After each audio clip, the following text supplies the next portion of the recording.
The world is filled with men and women seeking pleasure, excitement, novelty, seeking ever to be moved to laughter or tears, not seeking strength, stability and power, but courting weakness and eagerly engaged in dispersing what power they have. Men and women of real power and influence are few, because few are prepared to make the sacrifice necessary to the acquirement of power, and fewer still are ready to patiently build up character. To be swayed by your fluctuating thoughts and impulses is to be weak and powerless. To rightly control and direct those forces is to be strong and powerful. Men of strong animal passions have much of the ferocity of the beast, but this is not power. The elements of power are there, but it is only when this ferocity is tamed and subdued by the higher intelligence that real power begins, and men can only grow in power by awakening themselves to higher and ever higher states of intelligence and consciousness. The difference between a man of weakness and one of power lies not in the strength of the personal will, for the stubborn man is usually weak and foolish, but in that focus of consciousness which represents their states of knowledge. The pleasure seekers, the lovers of excitement, the hunters after novelty, and the victims of impulse and hysterical emotion lack that knowledge of principles which gives balance, stability, and influence. A man commences to develop power when, checking his impulses and selfish inclinations, he falls back upon the higher and calmer consciousness within him and begins to steady himself upon a principle. The realization of unchanging principles in consciousness is at once the source and secret of the highest power. When, after much searching and suffering and sacrificing, the light of an eternal principle dawns upon the soul, a divine calm ensues, and joy unspeakable gladdens the heart. He who has realized such a principle ceases to wander and remains poised and self-possessed. He ceases to be passion's slave and becomes a master builder in the temple of destiny. The man that is governed by self and not by a principle changes his front when his selfish comforts are threatened. Deeply intent upon defending and guarding his own interests, he regards all means as lawful that will subserve that end. He is continually scheming as to how he may protect himself against his enemies, being too self-centered to perceive that he is his own enemy. Such a man's work crumbles away, for it is divorced from truth and power. All effort that is grounded upon self perishes. Only that work endures that is built upon an indestructible principle. The man that stands upon a principle is the same calm, dauntless, self-possessed man under all circumstances. When the hour of trial comes, and he has to decide between his personal comforts and truth, he gives up his comforts and remains firm. Even the prospect of torture and death cannot alter or deter him. The man of self regards the loss of his wealth, his comforts, or his life as the greatest calamities which can befall him. The man of principle looks upon these incidents as comparatively insignificant, and not to be weighed with loss of character, loss of truth. To desert truth is to him the only happening which can really be called a calamity. It is the hour of crisis which decides who are the minions of darkness and who the children of light. It is the epoch of threatening disaster, ruin, and persecution which divides the sheep from the goats, and reveals to the reverential gaze of succeeding ages the men and women of power. It is easy for a man, so long as he is left in the enjoyment of his possessions, to persuade himself that he believes in and adheres to the principles of peace, brotherhood, and universal love. But if, when his enjoyments are threatened, or he imagines they are threatened, he begins to clamour loudly for war, he shows that he believes in and stands upon not peace, brotherhood, and love, but strife, selfishness, and hatred.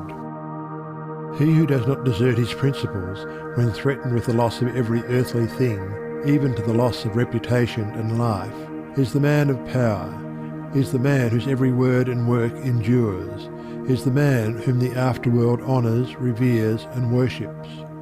Rather than desert that principle of divine love on which he rested, and in which all his trust was placed, Jesus endured the utmost extremity of agony and deprivation, and today the world prostrates itself at his pierced feet in rapt adoration.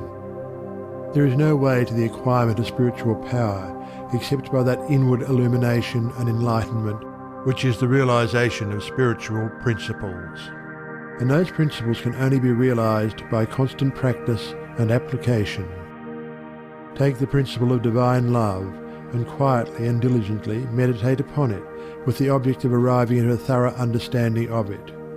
Bring its searching light to bear upon all your habits, your actions, your speech and intercourse with others, your every secret thought and desire. As you persevere in this course, the divine love will become more and more perfectly revealed to you, and your own shortcomings will stand out in more and more vivid contrast, spurring you on to renewed endeavour. And having once caught a glimpse of the incomparable majesty of that imperishable principle, you will never again rest in your weakness, your selfishness, your imperfection, but will pursue that love until you have relinquished every discordant element and have brought yourself into perfect harmony with it. And that state of inward harmony is spiritual power. Take also other spiritual principles, such as purity and compassion, and apply them in the same way. And so exacting is truth, you will be able to make no stay, no resting place, until the inmost garment of your soul is bereft of every stain, and your heart has become incapable of any hard, condemnatory, and pitiless impulse. Only insofar as you understand, realize, and rely upon these principles will you acquire spiritual power, and that power will be manifested in and through you in the form of increasing dispassion, patience, and equanimity. Dispassion argues superior self-control. Sublime patience is the very hallmark of divine knowledge, and to retain an unbroken calm amid all the duties and distractions of life marks off the man of power. It is easy in the world to live after the world's opinion. It is easy in solitude to live after our own. But the great man is he who in the midst of the crowd keeps with perfect sweetness the independence of solitude. Some mystics hold that perfection in dispassion is the source of that power by which miracles, so called, are performed. And truly he who has gained such perfect control of all his interior forces that no shock, however great, can for one moment unbalance him, must be capable of guiding and directing those forces with a master hand.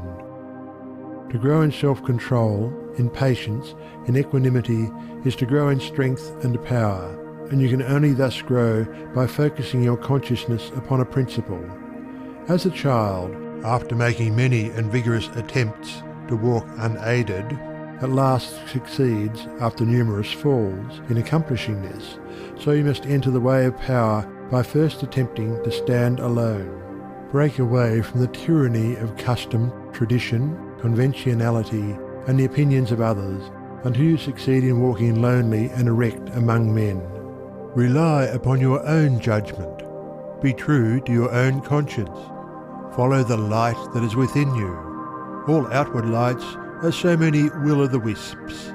There will be those who will tell you that you are foolish, that your judgment is faulty, that your conscience is all awry, and that the light within you is darkness. But heed them not.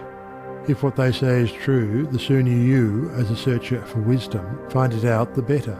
And you can only make the discovery by bringing your powers to the test. Therefore, pursue your course bravely. Your conscience is at least your own, and to follow it is to be a man. To follow the conscience of another is to be a slave. You will have many falls, will suffer many wounds, will endure many buffetings for a time. But press on in faith, believing that sure and certain victory lies ahead. Search for a rock, a principle, and having found it, cling to it.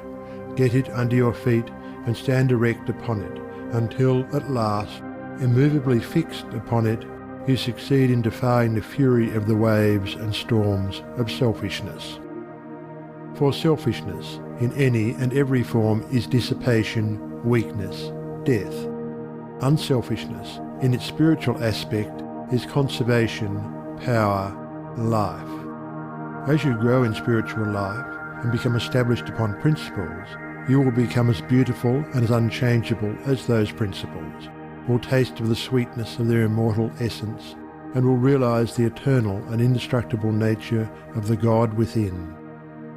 No harmful shaft can reach the righteous man, standing erect amid the storms of hate, defying hurt and injury and ban, surrounded by the trembling slaves of fate. Majestic in the strength of silent power, serene he stands, nor changes not, nor turns. Patient and firm in suffering's darkest hour, time bends to him, and death and doom he spurns. Wrath's lurid lightnings round him play, and hell's deep thunders roll about his head. Yet heeds he not, for him they cannot slay, who stands whence earth and time and space are fled. Sheltered by deathless love, what fear hath he? Armoured in changeless truth, what can he know of loss and gain? Knowing eternity, he moves not, whilst the shadows come and go. Call him immortal, call him truth and light, and splendour of prophetic majesty, who bideth thus amid the powers of night, clothed with the glory of divinity.